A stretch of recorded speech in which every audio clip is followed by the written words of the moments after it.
The Prime Directive. It's been called the cornerstone of Starfleet's ethics.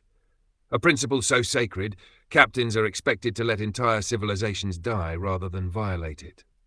But what if I told you that the Prime Directive isn't the noble protective doctrine it claims to be? What if it's actually a cleverly disguised tool of Federation control, more about image and politics than morality? For decades, fans have watched captains like Kirk, Picard, Janeway, and Archer struggle with this so-called non-interference policy. It's supposed to prevent advanced societies from manipulating the development of primitive worlds.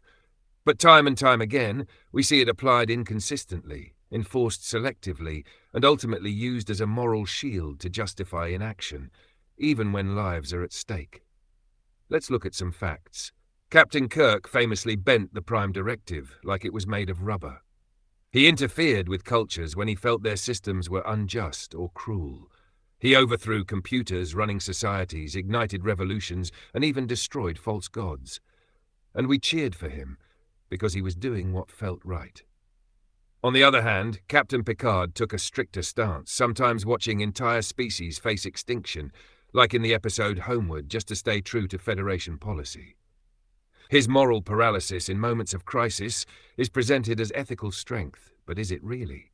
Is letting millions die because you're too proud to interfere really the ethical high ground? The truth is, both approaches expose the same flaw. The Prime Directive is a mess. It's not a clear guide, it's a philosophical trap, a catch-22 designed to look wise but often used to avoid responsibility. And here's where the hypocrisy gets even darker.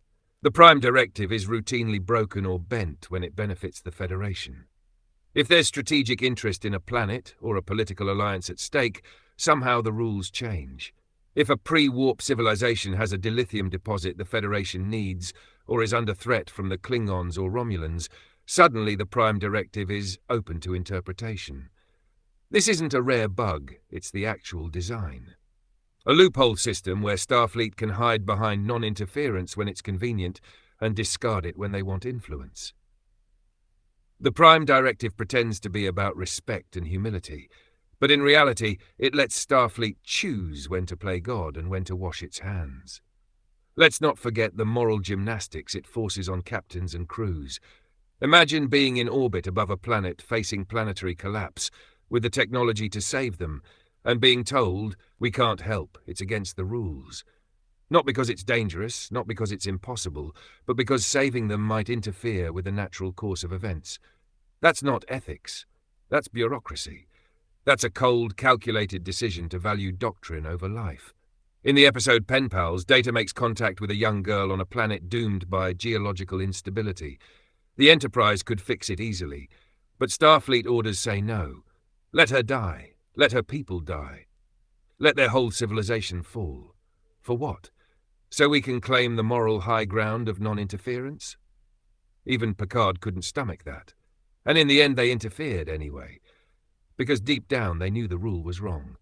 And let's talk about what the Prime Directive really is.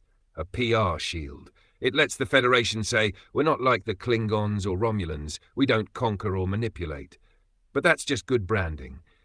The Federation has its own empire. It's just cleaner, prettier, and powered by self-righteous rules. Colonies, protectorates, negotiated access to alien resources. It's all done with a smile and a speech about peace.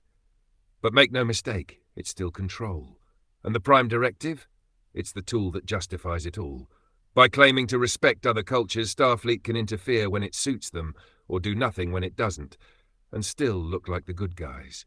Star Trek is known for asking hard questions. That's part of why we love it. But it's time we stop treating the Prime Directive as sacred scripture. It's not the Jedi Code. It's not divine law. It's a flawed, messy, often dangerous policy that needs to be challenged. Because true morality isn't about following rules. It's about making hard decisions for the right reasons, and being willing to own the consequences.